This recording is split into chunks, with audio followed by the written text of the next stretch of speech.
Wizards. Today I will be teaching long division using partial quotients.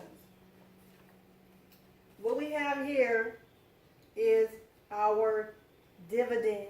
This is called a dividend, the number inside the house. This number here is called your divisor. Everyone say divisor. Your answer to a division problem will go up here, and that is called a quotient. Anything that you have left over will be your remainder. When we're using partial quotients, or they sometimes call it the big seven, is because you have this house looking like a big seven. We will start using our numbers and our base 10 to the left, beginning with 5 times 1 equals 5. We are writing these numbers to the side to help us build up our base 10 and help us get closer to this number here without going over. We will also be doing a self-check on this side of the paper, and you should follow along as I think aloud. So 5 times 1 is 5. 5 times 10 is 50. 5 times 100 is 500. Well, 500 is not close to 3,962. It's quite a ways away. So I need to try to get as close as I can to this number without going over. And 5 times 1,000 would be too big. That would be 5,000, so we're not going to go that big. But I can think about what times 5 gets me close to this number. And in my mind, I know that 5 times 5 is 25. So 5 times 500 would be 25. 5 times 5 is 25, and then bring over my 2 zeros. We should already know that concept using our base 10 operation. So I'm going to rewrite this equation over here to the right. 500 times 5 is 2,500. I'm going to take this 2,500 and write it over here and then subtract it. As I'm using subtraction to decrease my number until I get down to a small enough number that's smaller than this 5. I'm going to subtract. I'll have a 2, a 6, a 4, and a 1. So 1,462. Well, 500 is close, but I'm wondering, can I get closer than the 500?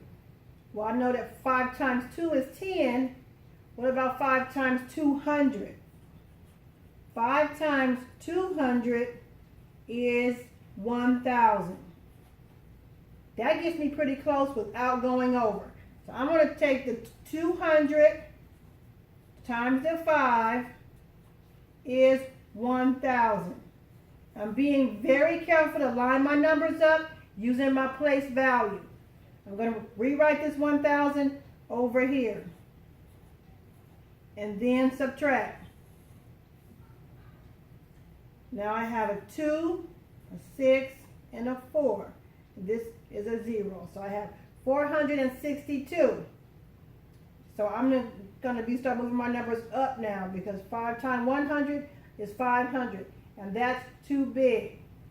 Well, but 462 is almost close to 500. So what if I do a 10 less than the 100? 5 times 90. 5 times 9 is 45.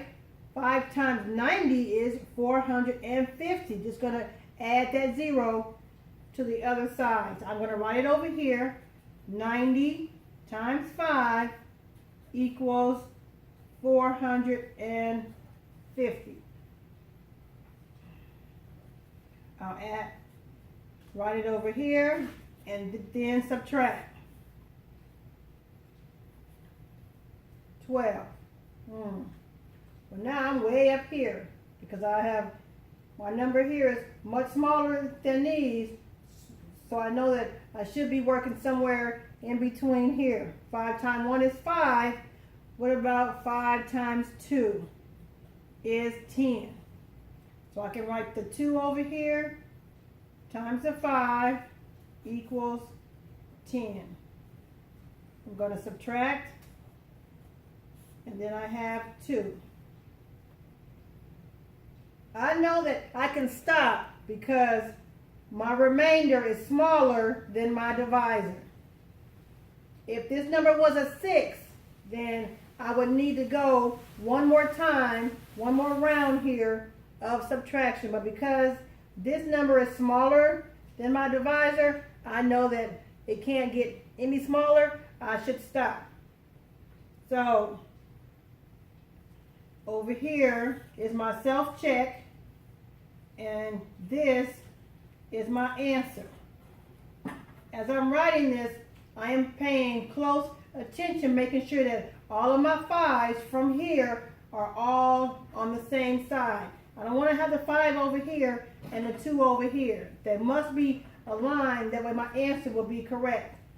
So our quotient is 792 with a remainder of 2.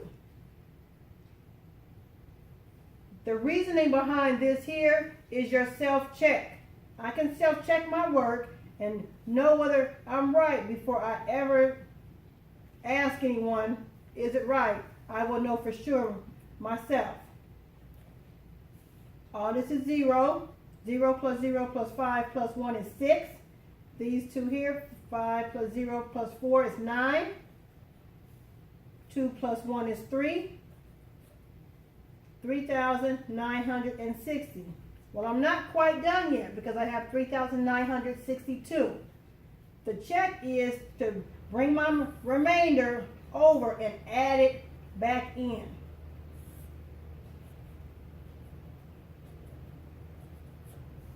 And if this matches this, your answer is correct.